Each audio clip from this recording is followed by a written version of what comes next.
Ya, ya estimada estudiante. Este es el taller número 2 de salud oral para estudiantes, UCSC, año 2021. En esta ocasión vamos a hablar sobre el bruxismo, mitos y verdades. En general, yo no quiero llenar de información esto, sino que más bien darles algunos datos o ideas fuerza que me gustaría que ustedes como estudiantes, no solo del área de la salud, sino que de cualquier área, puedan más o menos dominar ya respecto a este tema, porque como su título lo dice, está muchas veces lleno de mitos, ya que muchas veces no son una realidad. Bueno, entonces, por un lado, vamos a comenzar definiendo qué es este bruxismo. La definición como tal es que corresponde a una actividad repetitiva de los músculos masticatorios, caracterizada por el apriete o rechinamiento dentario y o tensión o desplazamiento de la mandíbula. Esta definición es muy de libro, ya, pero a lo que voy es de que este bruxismo no es una enfermedad, ya, sino que es más bien una actividad repetitiva de los músculos, ya. Aquí no tiene que ver necesariamente los dientes, ya. Al ser una actividad repetitiva de los músculos y que ésta se caracteriza por el rechinamiento dentario, esto no quiere decir necesariamente de que tenga que haber dientes involucrados. ¿A qué me refiero con esto? Que una persona que no tiene dientes puede perfectamente sufrir de bruxismo, ¿ya? Porque como dice su definición, es una actividad muscular, ya no dentaria. Respecto a su prevalencia, es decir, que a cuánta gente más o menos la afecta, a nivel mundial es súper variable, ¿ya? Pero en general en los adultos afecta en un porcentaje o en un intervalo, mejor dicho, entre el 4 y el 20%. En el caso de los niños es un poco mayor, que va entre el 4 y el 40%. ¿Por qué es tan variable? Porque el diagnóstico es muy difícil, ¿ya? Hay, hay mucha gente que se la autorreporta, pero más adelante vamos a ver que no es la forma o la mejor forma para un diagnóstico, ¿ya? Aquí la mejor forma para diagnosticar un bruxismo como tal es mediante un examen, que también vamos a explicar un poco más adelante. Y también como dato rosa, afecta mucho más a las mujeres.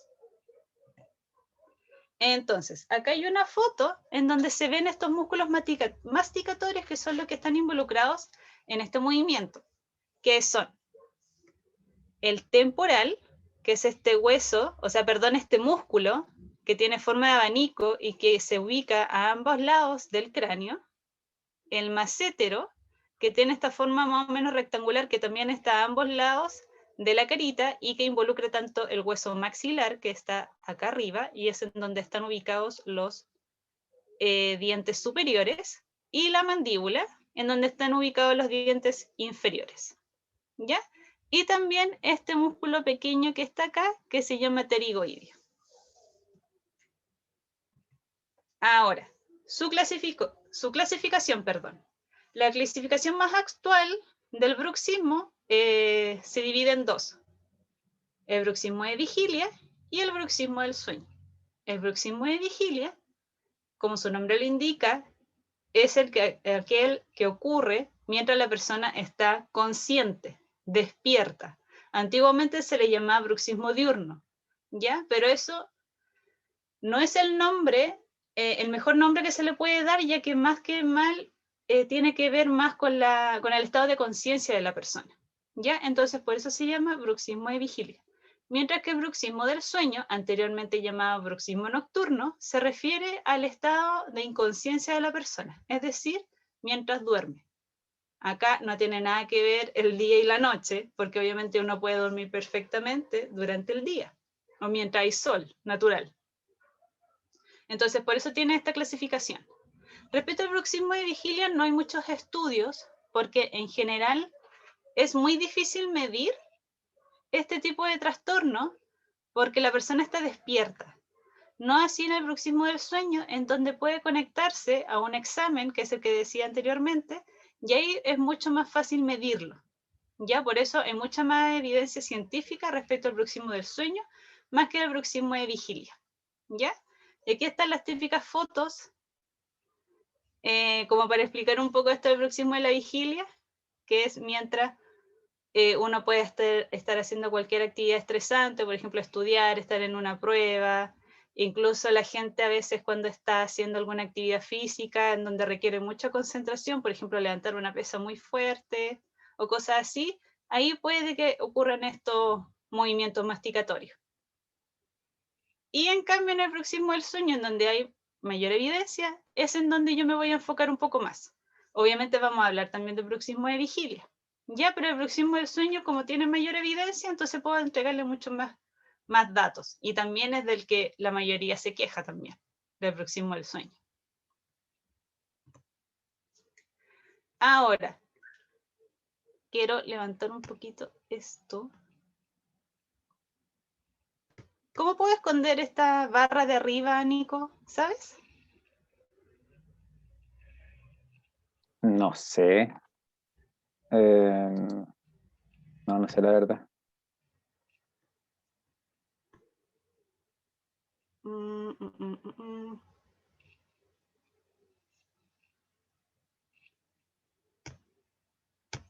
Ya la voy a dejar arriba nomás. Ya. Respecto a las causas, espérame, déjame correr esto para acá, que esto no sé por qué no se mueve. ¿Hay alguien en el chat?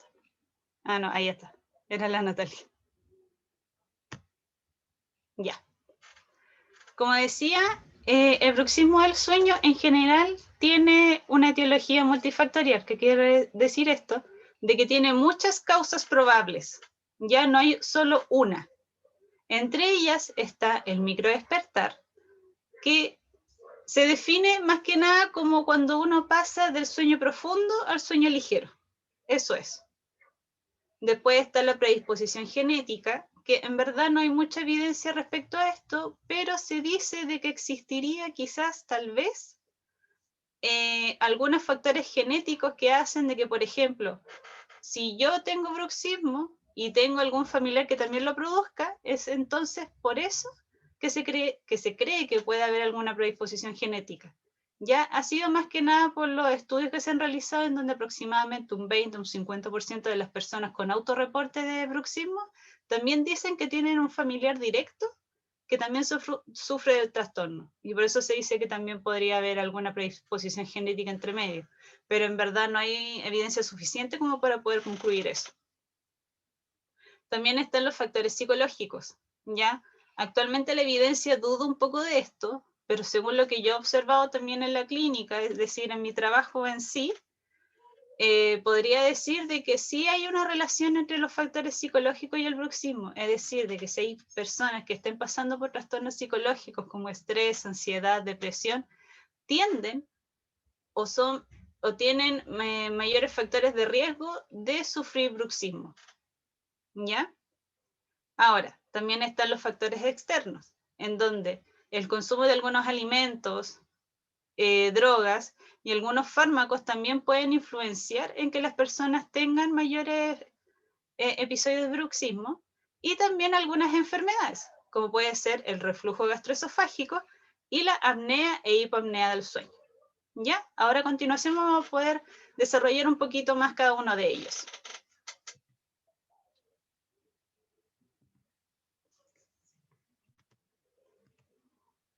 El primero es el microdespertar. Como había dicho anteriormente, el microdespertar es cuando uno pasa del sueño profundo al sueño más ligero. ¿Y por qué se produce esto? Te preguntarás tú quizás. Bueno, lo que ocurre es de que cuando uno está durmiendo, uno cree de que pasa de estar despierto a estar dormido y después vuelve a despertar al otro día. Y no es así. Lo que ocurre es de que durante nuestras horas de sueño, suponiendo de que nosotros estamos durmiendo aproximadamente 7 a 8 horas siendo adultos, estas horas de sueño se reparten en ciclos, ¿ya? En aproximadamente ciclos de sueño que duran en la población adulta aproximadamente 90 minutos. En el caso de los pequeños, niños y lactantes, este dura un poco menos, aproximadamente 60 minutos. Y bueno, este ciclo está conformado por dos fases, las fases no REM y la fase REM. La fase no REM se refiere a la sigla primero REM, que se refiere a Rapid Eye Movement, es decir, que son fases, estas 4 primeras fases, en donde no hay movimiento rápido de los ojos, mientras que esta quinta fase es una fase que se caracteriza por el movimiento rápido de los ojos. Entonces, en un ciclo de aproximadamente 60 minutos ocurren estas 5 fases, en donde yo primero paso por un estado de somnolencia, que es cuando uno ya empieza como a tener sueño, después pasa un sueño ligero, un sueño profundo, un sueño muy profundo, hasta llegar al sueño con historias o cuando uno sueña, que se dice. Después de que llega a esta fase, vuelve nuevamente a las fases no REM, en donde hay somnolencia, sueño ligero, profundo, profundo, sueño y vuelta, y así. Entonces, en un ciclo, en un estado de sueño de aproximadamente 8 horas durante la noche seguidas, ocurren aproximadamente 5 de estos ciclos. Entonces, ¿cuándo aparece el bruxismo? Cuando ocurren estos microdespertares. ¿Y cuándo es eso aproximadamente? Cuando uno pasa entre la somnolencia y el sueño ligero en esta fase, y cuando pasamos desde el sueño a comenzar un nuevo ciclo de sueño, que es cuando volvemos nuevamente a la somnolencia. Ahí ocurren microdespertares y de ahí también se producen los movimientos, entre ellos el bruxismo, el movimiento de las piernas, el movimiento de cabeza, que es cuando uno siente como que se acomoda entre medio de la noche, ahí, ¿ya? Entonces cuando pasamos de un sueño profundo a un sueño no tan profundo, y ahí ocurre esto.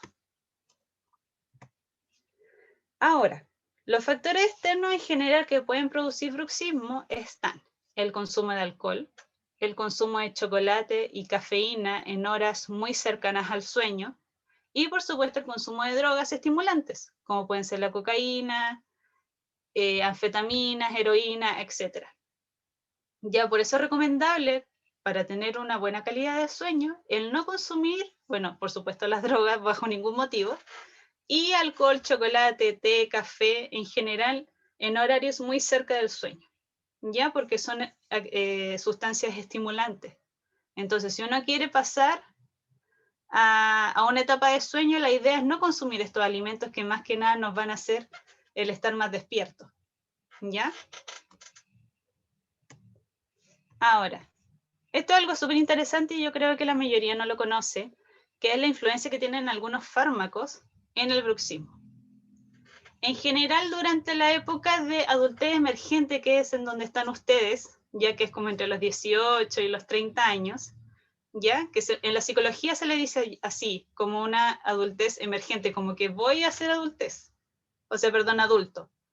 Ya, según la Organización Mundial de la Salud, en verdad la adolescencia se ha ido alargando hasta aproximadamente los 24 años, ya, a pesar de que para la ley chilena uno es adulto ya desde los 18 años, pero a nivel mental se dice de que aún está en un proceso como de adultez, ¿ya? Así que por eso se dice de que esta etapa universitaria es más bien una adultez emergente.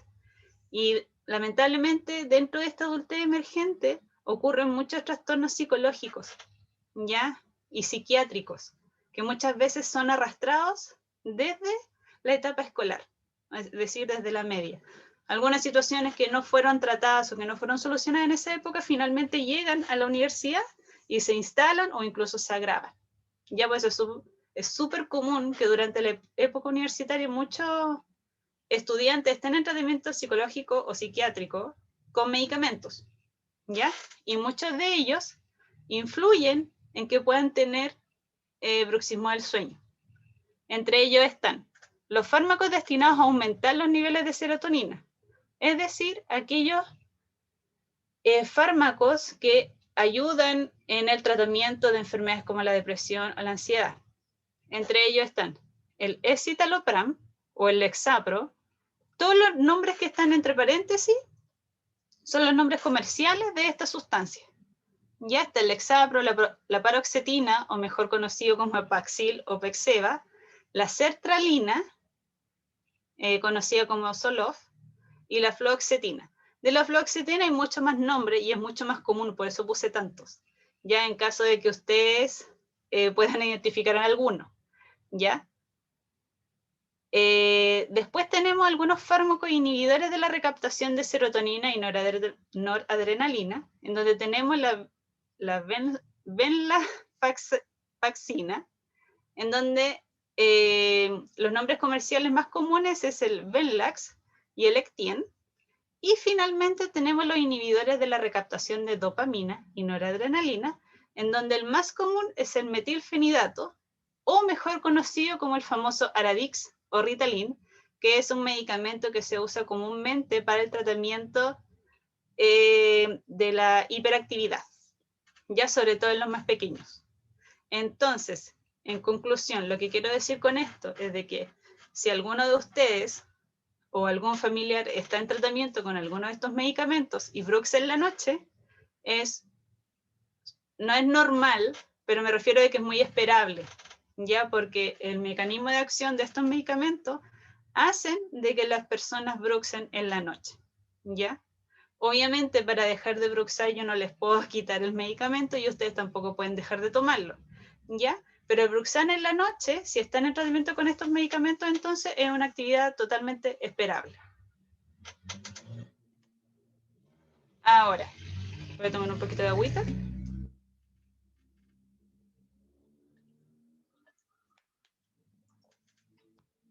Ahora, están las comorbilidades o enfermedades de base, como también se le llama. El primero es el reflujo gastroesofágico. ¿Qué es el reflujo gastroesofágico? Se explica en esta imagen.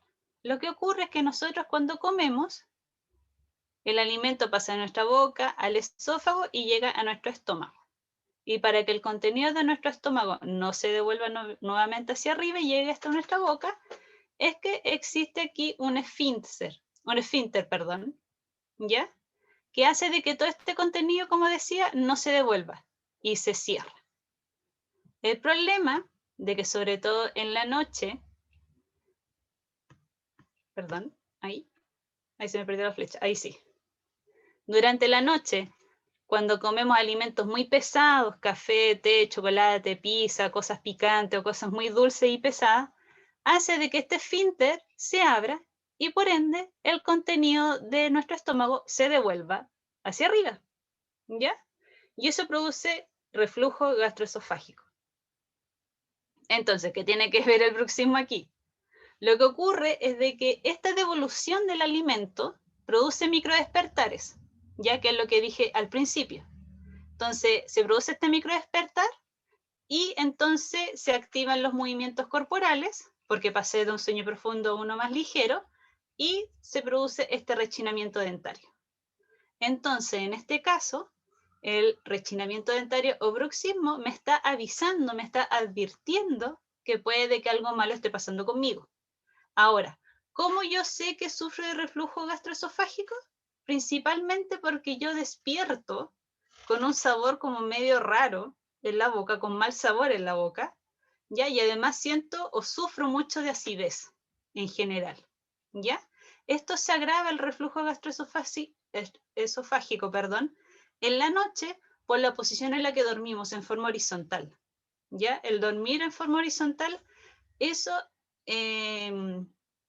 afecta mucho más la devolución de este alimento hacia la boca. Ya por eso la mayoría de las personas que sufren de reflujo gastroesofágico duermen como medio sentados, justamente para evitar de que ocurran estos episodios. Pero como dije, el bruxismo aquí me está advirtiendo de que puede que haya algo malo en mi cuerpo. Ahora, otra enfermedad es el trastorno respiratorio relacionado con el sueño, ¿ya? Que esto en verdad es un síndrome que engloba dos trastornos, dos enfermedades, perdón, que es la apnea y la hipopnea del sueño. Acá está la definición del libro, en donde se explica que el síndrome de apnea e hipopnea del sueño, conocido como SAOS, ya en la comunidad médica, se define como el colapso de la vida aérea alta, es decir, de acá arriba, ¿ya? De acá de la boca, nariz, boca, durante el sueño, lo que lleva a un cese, apnea, o disminución del flujo de aire, hipopnea, a pesar de la presencia de esfuerzo respiratorio. Es decir, de que yo estoy en posición horizontal durmiendo y hay episodios durante el sueño en donde yo dejo de respirar o mi flujo de aire se disminuye al mínimo, ¿ya? Y aquí ocurre nuevamente lo que pasaba con el reflujo gastroesofágico, en donde, como dice acá más abajo, estos episodios se acompañan de desaturación, es decir, de que yo estoy oxigenando menos, y microdespertares.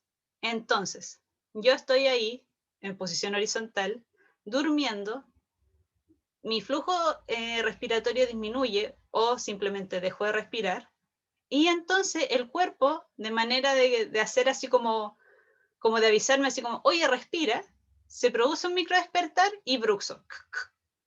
Y ahí entonces hago un esfuerzo expiratorio como para poder volver a ventilar de forma correcta. Y ahí entonces nuevamente ocurre lo que decía al principio, o sea, perdón, anteriormente, en donde el bruxismo aquí es una ayuda. Ya me está diciendo de que algo malo está ocurriendo. Ya me está advirtiendo de algo. La apnea y hipapnea del sueño en general afecta mucho más a las personas que son más gorditas, ya que tienen obesidad y que por sobre todo juntan mucho más grasa a nivel del cuello y de la cara, ya porque el exceso de grasa en esta zona hace de que haya mayor probabilidad de que tenga asfixia y por ende pueda sufrir de apnea o hipapnea del sueño. Ahora, el polisomnograma. El polisomnograma es el examen que yo les decía al principio, que es el único que me puede decir de verdad que yo tengo bruxismo del sueño. Ahora, este examen no solo me dice que yo bruxo en la noche, sino que también me mide muchos parámetros, que son todos los que están aquí, ¿ya? Pero este examen no se indica solo para saber si es que uno bruxa o no, ¿ya? Porque es un examen muy invasivo, ¿ya? Porque como se explica acá en la imagen, la persona está durmiendo, está en una habitación, en una clínica o en un centro del sueño, y la llenan de sensores en general y la vigilan durante toda la noche, ¿ya? Entonces, este examen en sí como que no justifica el indicarlo solo para saber si es que la persona bruxa en la noche, ¿ya? Por eso, el diagnóstico que se usa más, mejor tanto en odontología como en la comunidad médica general, es el reporte, pero de una tercera persona, ¿ya? Como les decía al principio, mucha gente se autorreporta el bruxismo. Es decir, de que yo misma digo, no, si yo bruxo en la noche. Pero se sabe de que esa no es la forma más fidedigna de saber si una persona bruxa en la noche, porque obviamente está inconsciente. Entonces, ¿cómo sabes tú que tú rechinas los dientes? Entonces, es ahí en donde la tercera persona es la que nos puede decir de forma más fehaciente que uno sí bruxa o rechina los dientes durante la noche. Ya no el autorreporte. Ahora, acá hay algunos mitos que son los que el Nicolás, yo, quizás muchos otros odontólogos, médicos hemos escuchado respecto a este tema. ¿Ya? Por ejemplo, está todo el mundo bruxa. Uno cree que todo el mundo bruxa porque es algo que lo escucha muy comúnmente, pero la evidencia científica nos dice que eso no es tan así, ¿ya? El bruxar no es una actividad común, ¿ya? En la población. ¿Por qué todo el mundo cree que bruxa? Nuevamente, por lo que dije anteriormente, por el autorreporte, ¿ya? Muchas de las personas que dicen que bruxan, en verdad no lo hacen, ¿ya? Por eso digo de que este mito es falso, porque no todo el mundo bruxa. Ya la mayoría de la gente que dice que bruxa, en verdad no lo hace. Ya aquí el que manda es el reporte de una tercera persona. La persona con la que duermo en la misma pieza, algún familiar con la que conviva, etc. Ya, pero no lo que yo digo. El bruxismo se puede producir por una mala mordida. Eso lo vamos a desarrollar un poquito más adelante. Lo otro está el bruxé toda la noche. Hay mucha gente que dice eso, Ya que no, que bruxé toda la noche porque desperté con un dolor en la cara o en la cabeza, ¿ya? O en los dientes incluso, pero nuevamente la evidencia dice de que eso no es así. Ya en promedio la gente que bruxa, pero que bruxa, ya y que fue comprobado mediante el polisomnograma, bruxa en promedio 8 minutos. Ya, entonces eso es que bruxé toda la noche, en verdad no. Ya, puede que haya tenido varios episodios durante la noche, pero si yo los junto todos, en general el promedio no es más de 8 minutos. Después otro que se escucha harto es el tengo bruxismo porque desperté con dolor de cabeza. Ya. El dolor de cabeza no es un signo que me diga que yo bruxo, ¿ya? Más bien el dolor de cabeza me indica de que yo dormí mal, pero no necesariamente de que yo haya bruxado, ¿ya? Entonces, el dolor de cabeza matutino, ¿ya? El dolor de cabeza que yo siento cuando despierto, no me indica que yo bruxé, ¿ya? Lo más probable es de que haya pasado una mala noche, de que haya comido una comida muy pesada, pero no necesariamente que yo haya rechinado los dientes. ¿Ya? Entonces, como para que se saquen un poco ese concepto de la cabeza. ¿Ya? Después los desgastes dentarios se ven principalmente al bruxismo, cuando se ve de que tienen los dientes así parejos, así como una línea, dicen, no, es que eso se produjo porque yo bruxo. Ya eso también es un mito que también lo vamos a desarrollar ahora. Y por supuesto, el tratamiento para el bruxismo es el plano de relajación. No si yo bruxo y tengo que partir al dentista para que me haga un plano. ¿Ya? Eso lo vamos también a desmentir ahora. Acá está uno de los que dije de que íbamos a desarrollar un poquito más. Está. El bruxismo se puede producir por una mala mordida. Malas mordidas como esta, por ejemplo, como esta de acá arriba, esta de acá, esta de acá. Dicen, no, es que yo bruxo porque tengo una ensalada de dientes, porque muerdo mal, entonces yo me voy a poner frenillo y voy a dejar de bruxar. Eso es falso. ¿Ya? Un problema de mordida está comprobado ahora que no es causa de bruxismo, ya para nada. Como les dije más al principio, cuando hablamos de la definición, esto es una cosa muscular, no de dientes, ¿ya? Porque lo más probable es de que, claro, de que necesite ortodoncia en todos estos casos, ¿ya? Pero la ortodoncia no me va a quitar el problema del bruxismo para nada, ¿ya? Aquí el bruxismo es algo que tiene relación los músculos con el cerebro a nivel neurológico, ¿ya? Pero no los dientes. Los dientes ahí están porque están ahí entre medio nomás, po, ¿ya? Por eso uno rechina los dientes. Pero como también les dije al principio, el bruxismo es algo muscular, ¿ya? Si yo no tengo dientes, yo puedo igualmente bruxar, ¿ya? Muy distinto es cuando yo veo estos casos. Yo les puse aquí fotos de niños porque son como los más evidentes, ¿ya? Porque con esta foto lo que yo quiero decir es que con estas caritas que tienen, ¿ya? Que se llama en la comunidad médica y ontológica como fascia adenoidea, aquí estos niños sí bruxan porque no pueden respirar por la nariz, ¿ya? Los niños cuando tienen, por ejemplo, los cornetes hiperplásicos, es decir, los cornetes muy grandes aquí en la nariz, porque tienen el septum, que es el cartílago que está acá entre medio de nuestra nariz y que no nos permite de que pueda entrar de forma eficiente el aire por nuestra nariz, ya, o son niños como muy alérgicos que tienen rinitis, ya en general hace de que no puedan respirar muy bien por la nariz, entonces respiran 100% por la boca. ¿Y esto qué produce?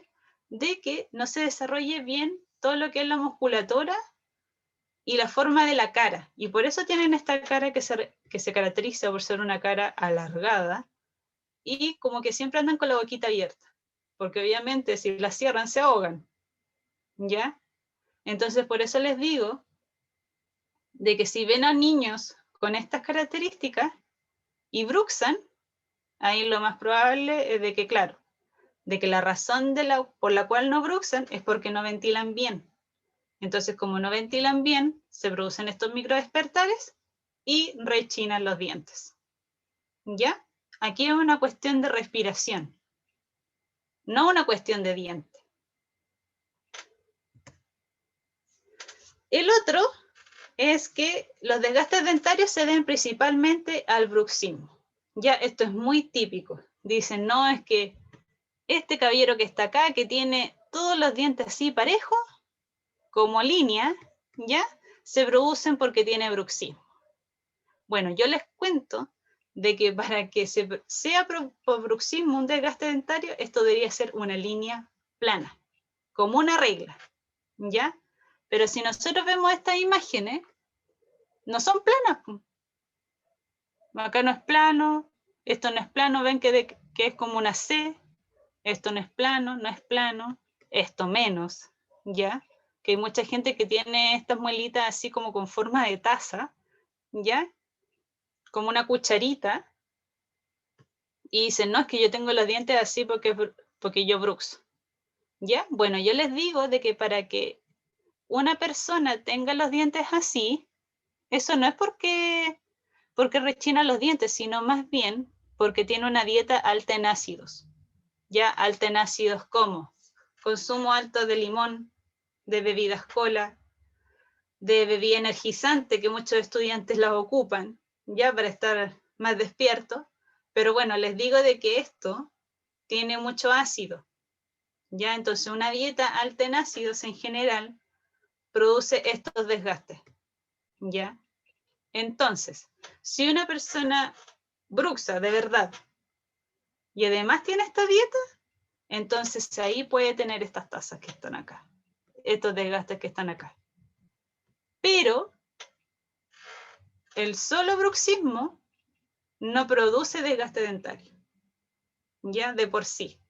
Es muy poco probable, ya dado también los antecedentes que les dije anteriormente, en donde una persona en promedio bruxa 8 minutos, ¿ya? Pero si esa persona bruxa y aparte tiene una dieta alta en ácido, ya repitiendo los alimentos ácidos, bebidas cola en general, jugos de limón, de naranja, de frutas cítricas en general, bebidas deportivas, ya Gatorade, a eso me refiero, ¿ya? Puede producir estos desgastes, pero el bruxismo por sí solo, no. Y el que más me agrada desmentir es el tratamiento para el bruxismo, es el plano de relajación, ¿ya? El plano de relajación yo creo que muchas de ustedes ya lo conocen, que este plano, este es como el más común, ¿ya? Que es una plaquita que tiene la impronta de los dientes de uno, ¿ya? Y que es de color transparente y que se ocupa durante la noche. También está este otro, que es una placa moldeadora, ya que creo que se calienta, se lo ponen en los dientes y así queda esta propia impronta. Ya esta lo ocupan, o sea, perdón, la venden en las farmacias, ya de venta libre, y muchas de estas personas, claro, la compran o la usan o se la piden al dentista que se la haga para que no bruxe. Bueno, aquí les cuento nuevamente y les repito de que el bruxismo no es algo de diente, es algo muscular y algo neurológico. Entonces el plano de relajación no te va a hacer que se te quite el bruxismo, tú vas a seguir bruxando. El problema de que, o sea, lo único que para lo que te va a servir el plano es para que no te hagas pebre los dientes, ¿ya? Eso es todo. Pero eso no va a parar el problema. Aquí lo importante del bruxismo es ver cuál es la causa primaria. ¿Estoy teniendo reflujo gastroesofágico? ¿Estoy dejando de respirar en la noche? ¿Estoy en un tratamiento psiquiátrico con algún medicamento? ¿Estoy pasando por un proceso de ansiedad o estrés en estos momentos? ¿Ya? Eso es lo que uno tiene que ver. ¿Cuál es la causa primaria que hace de que yo haga este movimiento y este rechinamiento dentario? ¿Ya? Muy distinto es el dispositivo de avance mandibular, que lo que hace es que justamente en estas personas que sufren de apnea y hipopnea del sueño o que tienen un bajo flujo de aire durante la noche, se ponen este dispositivo justamente como para permitir el flujo de aire, ¿ya? Pero esto es individual y lo indica un odontólogo en particular, ¿ya?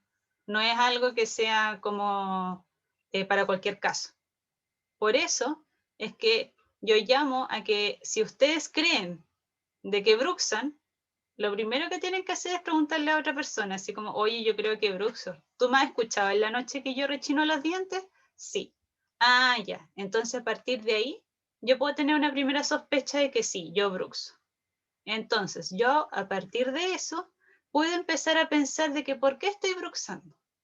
Estoy en época de certámenes, estoy pasando por mucho estrés, no sé, estoy en tratamiento médico, como dije al principio, estoy tomando mucho café, estoy durmiendo poco, ya, entonces ese es como el mea culpa que hay que hacer al momento de estar sufriendo este trastorno. Ya no irse directamente al plano de relajación, ya porque el plano de relajación no soluciona nada. Ya ustedes van a seguir rechinando los dientes y nada más. ¿Ya? Eso no quita que el plano no pueda ser bien indicado por un dentista o un especialista. ¿Ya? Pero cada caso es particular. Ya, por favor, no se autoindiquen el plano de relajación, a eso voy. Y por supuesto, menos aún vayan a comprar estos de la farmacia. ¿Ya? Por favor. Entonces, a modo como para cerrar todo esto que hemos hablado, el bruxismo no es considerado una patología por sí sola, ¿ya? Sino más bien una alerta por ser un posible signo de una patología médica. Lo que he estado repitiendo todo este rato. Ya, apnea, hipapnea, reflujo, problemas psiquiátricos, psicológicos, etc. ¿Ya? Ahora, tratamiento y manejo del bruxismo. ¿Qué es lo que pueden hacer ustedes para el tratamiento de este trastorno? Si ustedes sufren de bruxismo diurno o bruxismo de vigilia, ya puse bruxismo diurno como para que lo reconozcan, es decir, que cuando ustedes están despiertos, ¿ya? El único tratamiento y manejo es el autocontrol, es decir, yo reconocer en qué situaciones aprieto los dientes. Ya, yo, por ejemplo, particularmente, yo aprieto mucho los dientes cuando estoy muy concentrada, cuando estoy haciendo algo que requiere mucha concentración, yo aprieto los dientes. Entonces yo ya sé de que en esos casos tengo que estar un poco más consciente y soltar la boca, así de simple. ¿Ya? Sé que puede sonar como un poco difícil, ¿ya? Pero lamentablemente es el único tratamiento que hay, así como para manejo propio. Hay algunos dispositivos que algunas personas ocupan justamente como para evitar de que aprieten los dientes, ¿ya? Pero eso es como en casos muy graves, ¿ya? Y eso lo indica un odontólogo, ¿ya? Y para el bruxismo nocturno, o bruxismo del sueño, mejor dicho, lo primero, como dice acá, es el reporte rechinamiento de parte de un tercero. Si ustedes mismos dicen que bruxan, dúdenlo, ¿ya? Pregúntele a otra persona si es que le ha escuchado de que ustedes rechinan los dientes, ¿ya? Y por supuesto, teniendo eso claro, identificar posibles causas primarias, lo que he dicho anteriormente, medicamentos, consumo de té, café, si es que fumo también, eso también se me había olvidado de que el fumar también puede producir bruxismo, sobre todo cercano a las horas de sueño, a pesar de que hay mucha gente que dice de que les relaja, ¿ya? Pero hay que recordar que el tabaco es una sustancia estimulante, ¿ya? Así que puede producir bruxismo del sueño. Y la medida que yo siempre recomiendo y que es la mejor es la higiene del sueño. Es decir, yo prepararme a tener una buena calidad de sueño. ¿Ya? Para eso se pueden implementar algunas medidas muy simples, como son el establecer horarios de dormir, el dormir por lo menos 7 horas seguidas, ¿ya? Sin despertares entre medio, ¿ya? Realizar actividades físicas en horarios diurnos. Hay mucha gente que dice que para dormir hacen actividad física en la noche porque les relaja, pero al final están haciendo el efecto contrario, porque la actividad física activa me refiero, ¿ya? Produce el efecto contrario, ya le estimula la mente. Entonces, por eso es mejor dejar la actividad física en horario diurno y realizar actividades relajantes cercanas a la hora de sueño. Meditar, yoga, estiramiento, ya, pero nada muy activo. También está el alejarse de los artefactos tecnológicos con pantallas lumínicas, dígase televisión, tablet, celular, por lo menos 2 horas antes de dormir. La última comida del día debe ser 2 horas antes de dormir y no debe ser pesada. Ya tiene que ser una comida ligera, idealmente. ¿Ya? Y si uno come, no irse a acostar al tiro, sino que esperar por lo menos unas 2 horas. Y por supuesto está el no consumir alimentos estimulantes antes de dormir. Café, té, chocolate en general. Estas medidas de higiene de sueño pueden ser como un poco difíciles de aplicar, sobre todo para ustedes que son estudiantes, ¿ya? Pero la idea es que las puedan manejar y las puedan adaptar a la realidad de cada uno, ¿ya? Por ejemplo, no sé, o partir de a poco en dormir por lo menos 7 horas seguidas. El asegurarse eso de por lo menos dormir 7 horas y no 3 o 4 que a veces ocurre. ¿Ya? El no comer comidas tan pesadas en la noche. ¿Ya? Medidas pequeñas o medidas que se pueden adaptar a la realidad de cada uno. ¿Ya? Y aquí como última reflexión, el bruxismo es como la tos. ¿Por qué? Porque el bruxismo, como dijimos en la conclusión que está en letras grandes, el bruxismo es una alerta de que algo está mal. Es como la tos. La tos me indica de que lo más probable es que esté resfriado o que esté pasando por algún cuadro bronquial o respiratorio. Ya en el bruxismo pasa exactamente lo mismo. El bruxismo no es una enfermedad, no es un diagnóstico, ¿ya?